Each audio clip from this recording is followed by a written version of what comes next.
నుంచి విమోచించి ఆ విమోచకుడు ఎవరో తెలుసుకో, నిత్య జీవనకు వారసులుగండి.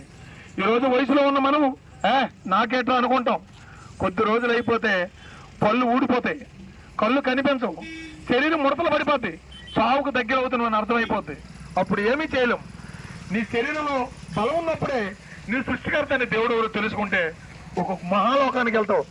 ఈ జీవితం శాశ్వతం కాదు. నువ్వు శరీరం నిజం అనుకుంటున్నావు, శరీరం అబద్ధం, నువ్వు నిజం. నువ్వంటే ఆత్మ నిజం. ఈ శరీరంలో నువ్వు ఉన్నావు, ఏదో ఒక రోజు శరీరాన్ని విడిచిపెట్టేస్తావు. శరీరంతో చేసే క్రియలు బట్టి ఆత్మ నిత్య నరకానికి వెళ్ళిపోద్ది, లేదంటే నిత్య జీవానికి వెళ్తుంది. ప్రియమైన వారలారా, ఇంత శ్రద్ధగా విన్నటువంటి మిమ్మల్ని అందరిని బట్టి కృతజ్ఞత చెల్లించుకుంటున్నాము. 2000 సంవత్సరాల క్రితం ఒక మహానుభావుడు వచ్చాడు. శరీరంతో చేసే ప్రతి పాపానికి ఏమండి శిక్ష ఉంది. శరీరానికి రోగం వస్తే మందులు ఉన్నాయి, పాపానికి మందు ఉంది ఎక్కడైనా? లేదు. యేసుక్రీస్తు రక్తం ఒక్కటే పాపానికి మందు. ఇది మీరు నమ్మితే అంతరిక్షంలో ఒక గొప్ప లోకాన్ని చూస్తారు. ఇది నేను నమ్మక వదిలేస్తే భయంకరమైన పరిస్థితికి వెళ్ళిపోతారు. మరి మీరెందుకు ఇంత దూరం మీ దగ్గరికి వచ్చి చెప్పాలి?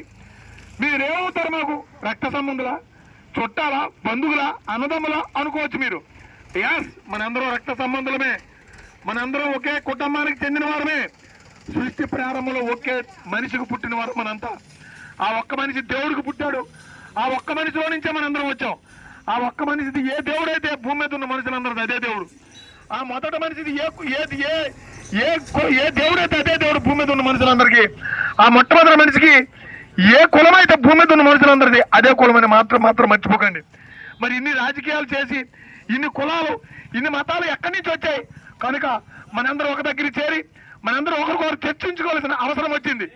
ఏది దేవుడో ఏది దైవమో తెలియని పరిస్థితిలో ఉన్నాం.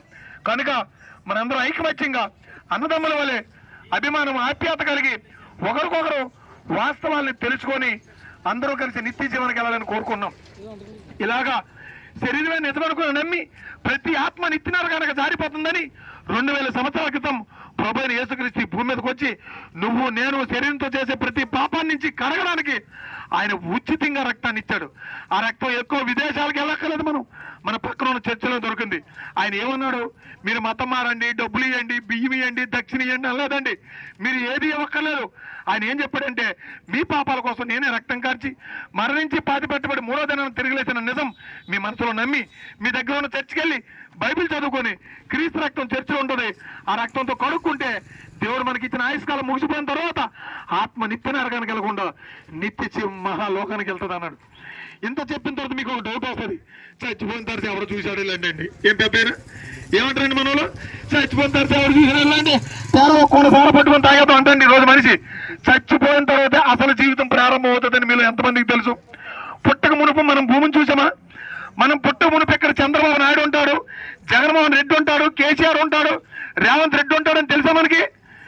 బతికుంటుండగా నరకం స్వర్గం ఎలా తెలుస్తుంది? మరి పుట్టక మునుపు నీకు భూమి గురించి తెలియనప్పుడు బతికుంటుండగా నరకం స్వర్గం ఎలా తెలుస్తుంది? పుట్టిన తర్వాత నీకు భూమి ఉందని ఎలాగైతే తెలిసిందో చచ్చిన తర్వాత నరకం స్వర్గం ఉందని సంగతి తెలుస్తుంది. ఒకసారి మరి నువ్వు పాతాలని దిగిపోతే మళ్ళీ బయటికి రాగలవా? రాలేవు. అందుకే నీ గుండె ఆగిపోక మునిపే, ఏ క్షణం మన గుండె ఆగిపోతే తెలీదు. నీ గుండె ఆగిపోక మునిపే నీ సృష్టికర్త దేవుడు ఎవరు, నీ పాపాన్ని నుంచి విమోచించే విమోచకుడు ఎవరో తెలుసుకొని నిత్య జీవనకి వెళ్తారని కోరుకున్నాను. ఎంతవరకు నేను చెప్పిన మాటలు మీకు వాస్తవం అనిపిస్తే యేసుక్రీస్తు సొంత రక్షణ నమ్మండి, నిత్య జీవనకు వారసులు కండి. దేవుడు మిమ్మల్ని మీ కుటుంబాన్ని దీవించిన కాక. యేసుక్రీస్తు చెప్పిన అసలైన మాట ఏంటంటే, పాపులను రక్షించడానికి యేసుక్రీస్తు ఈ లోకంలోకి వచ్చిన మాట బైబిల్లోనే ఉంది.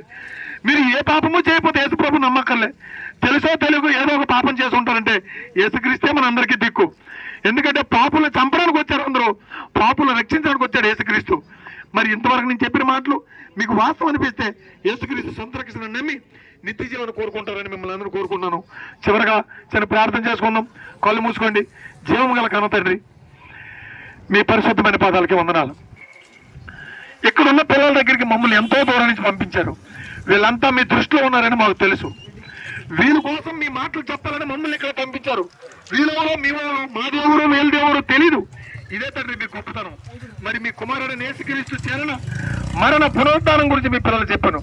ఇక్కడ ఈ మైకి ద్వారా విన్నటువంటి ఒక్క ఆత్మ కూడా నరకానికి జారిపోకుండా ప్రతి ఒక్క ఆత్మ నిత్య జీవం స్వర్గం వైకుంఠంగా చేరేలా మీ రక్షణ భాగ్యం వీళ్ళందరికీ దయచేయమని, మీరే మహిమ తెచ్చుకోమని, వీళ్ళ అవసరతలు తీర్చమని, వీళ్ళ వ్యాపారాలు పాడి పంటలు బాగా దీవించమని మా వెనక నుంచి ఎవరైనా తప్పుగా మాట్లాడినా, అవమానించినా, నిందించినా వారిని కూడా మీరు ప్రేమించి క్షమించి మాకంత అధికంగా వారిని దీవించి ఆశీర్వదించమని, మీరే మహిమ తెచ్చుకోమని, మరొకసారి వీళ్ళందరికీ మీరు రక్షణ భాగ్యం తెచ్చమని, మిగిలిన కార్యక్రమం అంతా మీ కృపతోడు గురించి నడిపించమని యేసు క్రీస్తు నామమును బట్టి ప్రార్థన వేడుకుంటున్నాం పరమ తండ్రి.